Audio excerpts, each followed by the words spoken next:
கடந்த சில ஆண்டுகளில் சென்னையில் ஆட்டோ ஓட்டக்கூடிய பெண்களின் எண்ணிக்கை கணிசமாக அதிகரித்துள்ளது. சென்னையில் பல இன்னல்களை கடந்து ஆட்டோ தொழிலில் சாதித்து வரக்கூடிய பெண்களின் தற்போதைய நிலை குறித்து விவரிக்கிறது இந்த தொகுப்பு.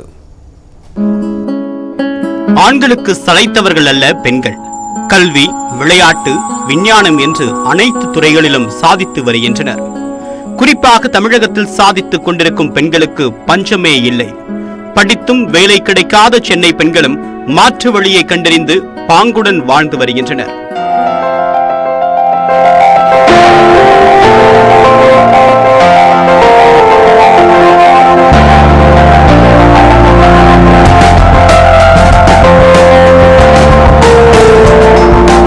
சென்னையில் கடந்த 20 ஆண்டுகளுக்கு முன்பு 15 பெண்கள் மட்டுமே உரிமம் பெற்று ஆட்டோ ஓட்டி வந்த நிலையில் தற்போது அந்த எண்ணிக்கை 500ஐ கடந்துள்ளது. குடும்ப வறுமையை ஏதோ சில காரணங்களுக்காக சுமக்க வேண்டிய நிலைக்கு தள்ளப்பட்ட இவர்கள் பல்வேறு இன்னல்களுக்கு பிறகே ஆட்டோ ஓட்டும் தொழிலில் களமிறங்கி உள்ளனர். அப்போ கம்மி தான். நாங்க வரும்போது மட்டும் ஒரு எப்படி பார்த்தாலும் 10, 20, 50 பேர் தான் இருப்பாங்க. அந்த மூமெண்ட்ல அப்படியே நாங்க ஆட்டோ ஓட்டிட்டே இருந்தோம். ஆனா இப்போ நிறைய பெண்கள் வராங்கன்னு இந்த வாழ்வாதாரத்துக்கு வராங்கன்னா வீட்டு கஷ்டம். ஒரு வீட்டு வேலைக்கு போனா காலையில போனா சாயந்தரம் இருக்கும் அவங்ககிட்ட வேலை செய்யணும். ஒரு கம்பெனிக்கு போனாலும் காலைல போய் சாயந்தரம் வரணும். கோவிட் முடிஞ்சதுக்கு அப்புறமா எந்த ஒரு பிசினஸுமே எந்த ஒரு இடத்துலயுமே நமக்கு வேலை இல்லை. எங்க ஒரு வேலைக்கு போனாலும் 5000 ரூபாய் தரோம், 6000 ரூபாய் தரோம், ஒரு கிளினிக்ல ஒர்க் பண்ணுங்க, குவாலிஃபிகேஷன் உங்களுக்கு இல்லை அப்படின்னு சொல்லிட்டு நிறைய இடத்துல எங்களை அவாய்ட் பண்ணாங்க. சரி, நம்ம ஏன் இன்னொருத்தவங்க கிட்ட போய் நம்ம வேலை பார்க்கணும், நமக்கு தெரிஞ்ச ஃபீல்டே நம்ம எடுப்போமே அப்படின்னு சொல்லிட்டு நான் பேட்ச் டிரைவர் 11 இயர்ஸ் நான் பேட்ச் டிரைவர். அதுக்கப்புறம் நான் ஆட்டோ எடுத்து ஆட்டோ ஓட்ட ஆரம்பிச்சேன். ஆட்டோ ஓட்டி தான் இப்போ நான் என் ஃபேமிலியை நான் ரன் பண்றேன். என்னோட கடனை நான் கொடுத்துட்டு இருக்கேன். என் பொண்ணை நான் படிக்க வச்சுட்டு இருக்கேன். ஆட்டோ ஓட்டும் பெண்களுக்கு என்று தனி வாட்ஸ்அப் குழுக்கள் உருவாக்கி சென்னையில் உள்ள பெண் ஆட்டோ ஓட்டுநர்கள் ஒன்றிணைந்து செயல்படுகின்றனர். பெண்களுக்கென்று தனி ஆட்டோ ஸ்டாண்ட் வேண்டும் என்பதே இவர்களின் ஒரே கோரிக்கையாக உள்ளது. தனியா நாங்க ஒரு ஆப் ஒன்று அரேஞ்ச் பண்ணலான்னு இருக்கிறோம். உமன் டிரைவர்ஸ் மட்டும் அதுல இருக்கிற மாதிரி. அந்த ஆப் ரொம்பவே நல்லா இருக்கும். இது இல்லாம எங்களுக்கு கண்டிப்பா ஒரு ஸ்டாண்ட் வேணும். ஸ்டாண்ட் பாத்தீங்கன்னா எங்களுக்கு எங்க தேவைப்படுதுன்னு பாத்தீங்கன்னா கோயம்பேடு, சென்ட்ரல், எக்மோர் இந்த 3 இடத்துல எங்களுக்கு ஸ்டாண்ட் வேணும். மேலும் தனியார் தொண்டு நிறுவனத்தின் மூலமாகவும் இவர்களுக்கு வழிகாட்டுதல் வழங்கப்படுகிறது. வாடிக்கையாளருடன் பழகக்கூடிய விதம், தற்காப்பு உத்திகள் போன்றவை கற்றுத்தரப்படுகின்றன. இதுபோன்று மதிப்பு கூட்டுதல் மூலமாக ஆட்டோ ஓட்டும் தொழிலில் ஈடுபடக்கூடிய பெண்களுக்கு தன்னம்பிக்கை அதிகரிப்பதுடன் புதியவர்களும் ஈர்க்கப்படுவதும் அதிகரித்து வருகிறது. நியூஸ் 18 தமிழ்நாடு செய்திகளுக்காக செய்தியாளர் சாரதா. இரவு நேரத்தில் நன்றாக தூக்கம் வரவில்லையா? உங்களுக்கு தூக்க கடன் அதிகரிக்கலாம். தூக்க கடன் என்றால் என்ன, அது யாருக்கு ஏற்படும், எப்படி அதை கழிக்கலாம் என்பது குறித்து தற்போது பார்க்கலாம். ஒருவர் இரவில் இடையூறின்றி 8 மணி நேரம் தூங்கி காலையில் புத்துணர்ச்சியுடன் எழுந்தால் அதுதான் நல்ல தூக்கம் என கருதப்படுகிறது. ஆனால் இன்றைய நவீன உலகில் பல்வேறு காரணங்களால் இப்படியான ஒரு தூக்கம் பெரும்பான்மையினருக்கு கிடைப்பதில்லை. இதுதான் பல்வேறு நோய்கள் ஏற்பட காரணம் என்கின்றனர் மருத்துவர்கள். சராசரியாக ஒரு மனிதர் 6 முதல் 8 மணி நேரம் தூங்க வேண்டும். இது ஒவ்வொருவருக்கும் மாறுபடலாம்.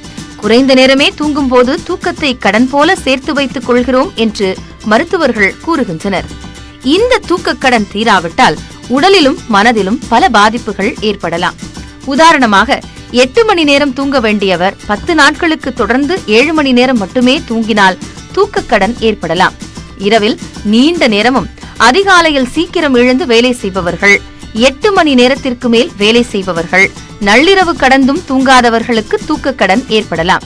தூக்கமின்மை காரணமாக புற்றுநோய், பக்கவாதம், சுவாச கோளாறு ஏற்பட வாய்ப்புள்ளதாக நுரையீரல் நிபுணர் ஜெயராமன் எச்சரிக்கிறார். பகல்ல தூங்குறது இல்ல, சரியா தூங்குது, நைட்ல அவங்களுக்கு தூங்கமே இல்லை, வேலை பார்த்துட்டே இருக்காங்க. அவங்களுக்கு இந்த தூக்க கெடுதல், அந்த தூக்க கடனானது அவங்களுக்கு life style diseases, premature problem. ப்ரீமெச்சூர்னா 60 வயசுல வர வேண்டிய டயபெட்டிஸ் 40 வயசுல வந்துடும். 70 வயசுல ஒரு ஹார்ட் அட்டாக் இறக்குறதுக்கு ஒரு 40, 45, 50 வயசுலேயே அவங்களுக்கு ஹார்ட் அட்டாக், ஸ்ட்ரோக் இந்த மாதிரி ஒரு மேஜர் டிசீஸ் வந்துடுது. டயபெட்டிஸ் கண்ட்ரோல் இல்லாமல் இருக்குது. இந்த மாதிரி நிறைய bodily disease all due to இந்த ஸ்லீப் டெபிசிட்ஸ் ஆர் ஸ்லீப் டெப்ட் அப்படிங்கிறது. இது ஒரு முக்கியமான ஒரு தூக்கமின்மை, அந்த ஸ்லீப் டிஸார்டர்ஸ்க்கு ஒரு ரீசன். தூக்கத்திற்கு தேவையான மெலட்டோனின் எனும் சுரப்பி மனித உடலில் இரவில்தான் சுரக்கத் தொடங்கும். ஆனால் இது குறைவாக சுரந்தால் எளிதில் தூக்கம் வராது என்று மருத்துவர்கள் தெரிவிக்கின்றனர். எவ்வளவு நேரம் தூங்குகிறோம் என்பது மட்டும் முக்கியம் அல்ல, அந்த நேரத்தில் எவ்வளவு ஆழ்ந்து தூங்குகிறோம் என்பதுதான் முக்கியம் என்கிறார் காது மூக்கு தொண்டை நிபுணர் கார்த்திக். இரவில் அதிகம் சாப்பிட்ட உடனேயே தூங்குவது எவ்வளவு கெடுதலோ அதே போன்று தீவிர உடற்பயிற்சி செய்துவிட்டு தூங்குவதும் கெடுதல் என எச்சரிக்கிறார். எனவே தூக்கமின்மை ஏற்படாதவாறு திட்டமிட்டு படுக்கைக்கு செல்ல வேண்டும் என அறிவுறுத்தியுள்ளார். இதை எப்படி கம்பேர் பண்ணி பார்க்கலாம் அப்படின்னா, இந்தியாவில் ஒரு பிளட் ஆல்கஹால் கண்டென்ட் பெர்மிசிபிள் லிமிட்னு பார்த்தீங்கன்னா 0.03% தான். அதுக்கு மேலே பிளட் ஆல்கஹால் கண்டென்ட் இருந்தால் you are legally liable for fine and punishments. But ஒரு 4 நாள் 5 மணி நேரம் தான் தூங்குறீங்க அப்படின்னா உங்களுடைய மூளையினுடைய திறன் பிளட் ஆல்கஹால் கண்டென்ட் 0.6% இருக்கக்கூடிய நபருடைய மூளை திறனோடு ஒப்பிட்டு பார்க்கும்படியா இருக்குது. தூக்கத்தில் REM எனப்படும் ரேபிட் ஐ மூவ்மெண்ட் மற்றும் NREM எனப்படும் நான் ரேபிட் ஐ மூவ்மெண்ட் என 2 நிலைகள் உள்ளன. தூக்கம் தொடங்கும் போது நாம் NREM நிலையில் இருந்தால் உடலுக்கு தேவையான சுரப்பிகளையும் எதிர்ப்பு சக்தியையும் மூளை சீராக வைத்துக் கொள்ளும். NREM நிலையின் இறுதிக்கட்டத்தில் லேசான தூக்கம் ஆழ்ந்த தூக்கமாக மாறும். அதன்பின் நாம் REM நிலைக்கு செல்கிறோம். இதுதான் ஆழ்ந்த தூக்க நிலை. REM நிலையில்தான் நமது கண்கள் வேகமாக நகர்ந்து நினைவில் நிற்கும் கனவுகள் உண்டாகும் என்று மனநல மருத்துவர் நிலினா கூறுகிறார். நம்ம REM ஸ்லீப்ல எழுந்திருக்கும் போது அந்த ஃப்ரெஷ்னஸோட எழுந்திருப்போம். ஸோ அதுக்கு நம்ம சொல்லுவோம், முடிஞ்ச அளவுக்கு உங்களோட தூக்கம் ஷெட்யூல் பண்ணும்போது 1.5 hours மல்டிபிள்ஸ் வர மாதிரி பாருங்க.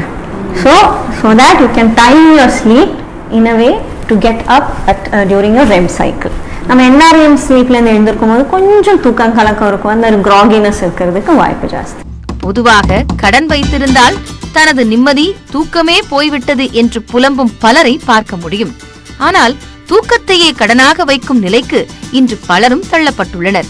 இதனால் ஏற்படும் தீமை குறித்து மருத்துவர்களும் எச்சரிக்கின்றனர். எனவே குழந்தைகள் முதல் பெரியவர்கள் வரை அனைவரும் தூக்கத்திற்கு முக்கியத்துவம் கொடுக்க வேண்டும் என வலியுறுத்தி உள்ளனர். நியூஸ் 18 தமிழ்நாடு செய்திகளுக்காக சாரதா.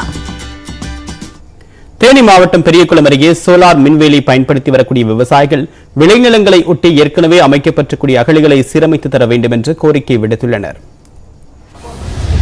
தேனி பெரியகுளம் அருகே விளைநிலங்களில் சோலார் மின்வேலி பயன்படுத்தி வரக்கூடிய விவசாயிகளுக்கு வன உயிரினங்களின் பாதுகாப்பு குறித்த விழிப்புணர்வு நிகழ்ச்சி இன்று நடைபெற்றது. கும்பக்கரை அருவியில் வனத்துறை அதிகாரிகள் தலைமையில் நடைபெற்ற இந்த விழிப்புணர்வு நிகழ்ச்சியில் தேவதானப்பட்டி வனசரகத்தை ஒட்டியிருக்கக்கூடிய பகுதிகளை சேர்ந்த விவசாயிகள் பலர் கலந்து கொண்டனர். இதில் வன உயிரினங்களுக்கு பாதிப்பு ஏற்படாத வகையில் சோலார் மின்வேலி பயன்படுத்துவது குறித்து விவசாயிகளுக்கு விழிப்புணர்வு வழங்கப்பட்டது. கூட்டத்தில் பங்கேற்ற விவசாயிகள் காட்டுப்பன்றி, காட்டு மாடு, சிறுத்தை உள்ளிட்ட வன உயிரினங்கள் கால்நடைகளை தாக்கி வருவதோடு அச்சுறுத்தலையும் ஏற்படுத்துவதாக கூறினர். மாடுகள் கீழே இறங்காம இருக்கிறதுக்காண்டி வனப்பகுதியில அந்த அகழி தோன்றுனதுல பனைமரங்கள் வச்சு அந்த மாடுகளை இறங்க விடாம பாதுகாத்துருக்கேன். அதே மாதிரி மின்வேலி அமைக்கிறதுக்கு சோலார் மின்வேலி அமைக்கிறதுக்காண்டி கோரிக்கை வச்சிருக்கேன். அதையும் கொஞ்சம் கொஞ்சமா பண்ணித்தரோம்னு அதிகாரிகள் சொல்லியிருக்காங்க. மேலும் விளைநிலங்களை ஒட்டி ஏற்கனவே அமைக்கப்பட்டக்கூடிய அகழிகளை சீரமைத்து தர வேண்டும் என்றும் சோலார் மின்வேலி அமைத்து தர வேண்டும் என்றும் கோரிக்கை விடுத்தனர். மதத்தை வைத்து திமுக அரசு மீது சிலர் ஆதாரமற்ற குற்றச்சாட்டுகளை வைப்பதாக முதலமைச்சர் மு.க.ஸ்டாலின் விமர்சனம் செய்துள்ளார். எந்த ஆட்சியாக இருந்தாலும் கோவில் என்பது மக்களுக்கானதுதான் என்றும் முதலமைச்சர் கூறியுள்ளார். இந்து சமய அறநிலைத்துறை சார்பில் தமிழகம் முழுவதும் 216 ஜோடிகளுக்கு திருமணம் நடத்தி வைக்கப்பட்டது.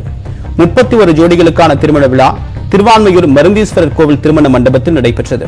இதில் முதலமைச்சர் மு.க.ஸ்டாலின் கலந்து கொண்டு மணமக்களுக்கு மாலையில் வழங்கி திருமணத்தை நடத்தி வைத்தார். திருமண ஜோடிகளுக்கு தங்கத்தால் ஆன தாலியுடன் 30 சிறுவரிசை பொருட்களும் வழங்கப்பட்டன.